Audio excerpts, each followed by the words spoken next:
जो कट्टर हिंदू आहे त्याला हरव्यासाठी वोट होईल. तिसऱ्या कोणत्या प्रकाराने ते वोट करत नाही. मुसलमान फक्त इस्लामसाठी वोट करते.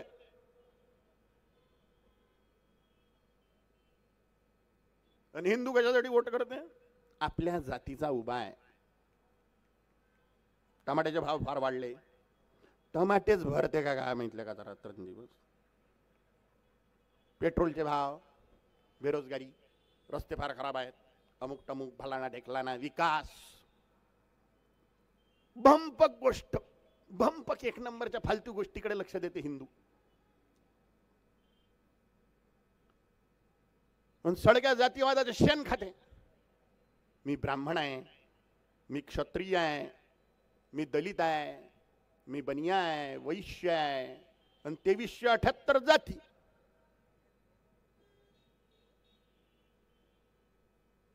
आता एक आंदोलन सुरू झालं तर माहिती आहे का तुम्हाला? हिंदूंमध्ये फूट पाडायचं अशी हवा होती त्या आंदोलनाची. अशी हवा, लाखो लोक मुंबईत. मला टेन्शन कायचं माहिती आहे का? हे जवतीन कुठीन जातीन कुठी, कोणाला कशाची बोळ खायला केसाची असते की. तसं मला टेन्शन याचं की याईनं आता जाव कुठं. येणार सारे येईलच आहे. मग घुसला त्याचा नेता थळग्यावर चादर चढवायला. म्हटलं अरे चादळला निघाला रे हा. काही नाही, काही जाती भातीचे आरक्षण फारक्षणाच्या गोष्टी नाही. हिंदुत्व तोड्यासाठी निघालेले राक्षस आहेत, राक्षस.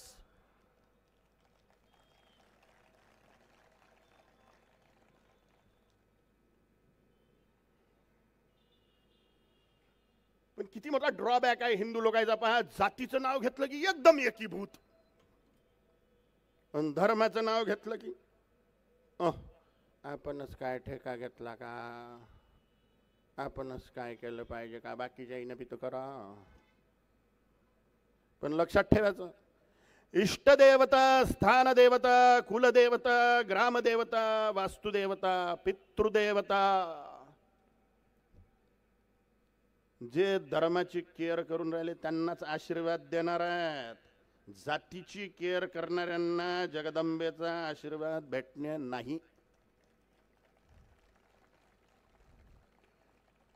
तुम्हाला जगदंबेचा आशीर्वाद पाहिजे की जाती संग माती खायचे हे तुम्ही ठरवा. कारण देखे न जात कोई देखे औकात ना, मेरी माँ के दर पे तो ऐसी कोई बात ना. तुम्हाला जगदंबेची कृपा पाहिजे की जातीसोबत माती खायची आहे, तुम्ही ठरवायचं. देखे ना जात कोई देखे औकात ना, मेरी माँ के दर पे तो ऐसी कोई बात ना. करता है सच्चे मन से जो कोई आराधना, करती मंजूर मैया उसकी हर प्रार्थना. माँ मेरी मंगल पे हर एक समाज रखती है, लाज रखती हो मैया लाज रखती माँ, लाज रखती हो मैया लाज रखती. कुलदेवता असो का नसो, कुळदेवी जरूर असते. ज्याला कुळदेवी माहित नाही तो दुःखीच असणार आहे. आणि जे धर्मनिष्ठ असतात त्यांच्यावरच कुळदेवीची कृपा होत असते. म्हणून जातीनिष्ठ न होता आपण धर्मनिष्ठ झालं पाहिजे, तरच महालक्ष्मीची कृपा होईल धनसंपत्तीच्या रूपात, महासरस्वतीची कृपा होईल ज्ञानाच्या रूपात, महाकालीची कृपा होईल बलिष्ठता, संघटना, सुंदरतेच्या स्वरूपात. त्रयी महाशक्तीची कृपा संपादन करून घेऊन आपण देशाला सोन्याची चिडिया बनवू, जगद्गुरु बनवू, चक्रवर्ती सम्राट बनवू. पण याच्यासाठी आपल्याला कट्टर हिंदुवादी राजा लोक राजनीतीत बसवणं अत्यंत आवश्यक आहे. 4945 लोक आमदार खासदार, त्याच्यातले 30 जण मुख्यमंत्री असतात, 1 जण प्रधानमंत्री असते. आणि हेच हिंदू हिताचे किंवा हिंदूंच्या नुकसानाचे कायदे कानून बनवत असतात. म्हणून हिरीनं वोटिंगसाठी जा. एक वोट तुमचं एका महायज्ञाचं फळ प्रदान करणार राहील. हिंदुत्वासाठी वोट करा, हिंदुत्वासाठी. जो हिंदू हित की बात करे उसी को हम मतदान करे. तुमचा होम होईल, यज्ञयाग होईल. मुसलमानांचं स्पष्ट टार्गेट आहे गजवाई हिंदचं. त्याच्यामुळे ते अलग अलग प्रकारचे जेहाद करून राहिलेले आहेत.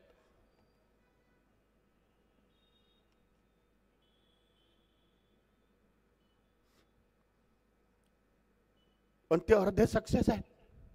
Iran, Iraq, Afghanistan, Pakistan, Bangladesh, Brahmadesh, Indonesia, Cambodia, Taiwan सगळे हिसकले त्यांनी देशातून. केरळ, पश्चिम बंगाल, काश्मीर हिसकण्यात आहेत. इथूनही तेच होणार जर आताच तुम्ही सावधान नाही झाले तर. जागोजागी पाकिस्तान बनलेला आहे. जितकेही मुसलमान एरिया आहे ते सगळेच्या सगळे पाकिस्तान आहेत. आणि पाकिस्तानच्या प्रति निष्ठावान आहेत ते. भारत पाकिस्तान मॅच जेव्हा भारत हरते तेव्हा हे मुसलमान लोक आपापल्या एरियात फटाके फोडतात. निष्ठा त्यांची पाकिस्तानच्या प्रति आहे, भारताप्रती निष्ठा नाही आहे. त्याच्या तोंडातून भारत माता की जय, वंदे मातरम कधीच निघत नाही. त्याला भारताचं इस्लामीकरण करण्याचं स्पष्ट टार्गेट आहे. ज्या देशात इस्लामिक शासन नाही त्या देशाला दारुल हरब म्हणतात. जिथं इस्लामिक शासन आहे त्याला म्हणतात दारुल इस्लाम. भारतात इस्लामिक शासन नाही आहे म्हणून हा दारुल हरब आहे. आणि मुसलमानांसाठी दारुल हरब मध्ये शांतीनं राहणं हराम आहे. हे शांतिप्रिय कौम इथं शांतीनं राहू शकत नाही. म्हणून 100% दंगे मुसलमानांकडूनच होतात. 40,000 पोरी रोजच्या लांबवून राहिले हिंदूंच्या. तांत्रिक प्रयोग करतात, जादू टोण्याचे प्रयोग करतात. चांगल्या चांगल्या घरच्या सुंदर सुंदर पोरी शमळ्या पोरावर भाडून कशा काय राहिलेल्या काय.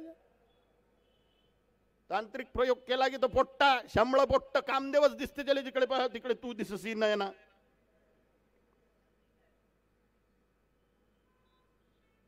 जे लव जेहादच्या काम करून राहिले, लव जेहाद हाणून पाडण्यासाठी डुकराचा दात जवळ ठेवायचा. लेडी कॉन्स्टेबलला सांगायचं त्या पुरीच्या शरीरावरचे सगळे गंडे, धागे, तावीज जे काही बांधलेलं आहे ते काळा तोळा जाळून टाका. डुकराचा दात पाण्यात घासून पाजला की साऱ्या प्रकारचे इस्लामिक प्रयोग थाळगणी तुटतात आणि तिचं डोकं ठिकाणावर येते. महाराज अंधश्रद्धा फैलवून राहिले. पोलीस केस करा, करा पोलीस केस. सत्य सांगत राहीन मी. भूतगीत काही नसतात. दिसते ना तेव्हा समजते. दिसल्यावर समजते. कोणी किती दबंग असो लेखाचा, एकट्यात तो मुर्दा घरात जायलाच भेटे. हनुमान चालीसा किती जणांना पाठ आहे? कोणा सगळं? अरे बापरे वा या. बरं हनुमान चालीसा वाचलेली आहे असे किती जण आहेत? सगळंच जण आहेत. भूत पिशाच निकट नाही आवे. झक मारायसाठी लिहिले का भूत प्रेत जवळ येणार नाही म्हणून? आस्तीन म्हणूनच लिहिलं की नाही? भूत प्रेत असतात म्हणूनच लिहिलं की नाही त्याच्यात? नसतात काय झक मारायसाठी लिहिलं असतं?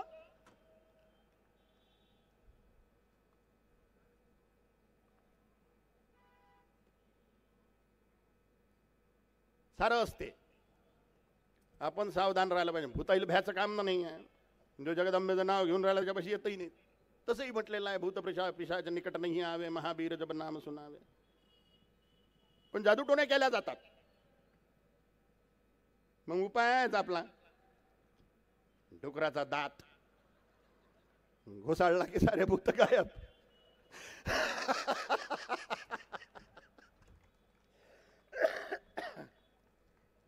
डुकराचं मोठं वावळं मुसलमान आहे माहिती आहे का? हिंदू लोकांचे जादू टोण्याचे प्रयोग काही डुकराच्या दातांना नष्ट होत नाही. त्याच्यासाठी दुसरे प्रयोगच करावे लागतात. आता माझ्यापाशी येऊ नका, माझ्या दुकानात नाही इकल्या जात बरं ते मॅटर. नाही तर महाराज आमचं काम करून द्या. आमचं काम राजनीतीचं हिंदूकरण करणे. जसं मुसलमानाचं स्पष्ट टार्गेट आहे राजनीतीचं इस्लामीकरण करून देशाला इस्लामिक बनवायचं आहे, तसं आमचं स्पष्ट टार्गेट आहे देशाला हिंदू राष्ट्र बनवायचं आहे. छत्रपती शिवाजी महाराजांचं स्वप्न पूर्ण करायचं आहे. म्हणून माझ्यापाशी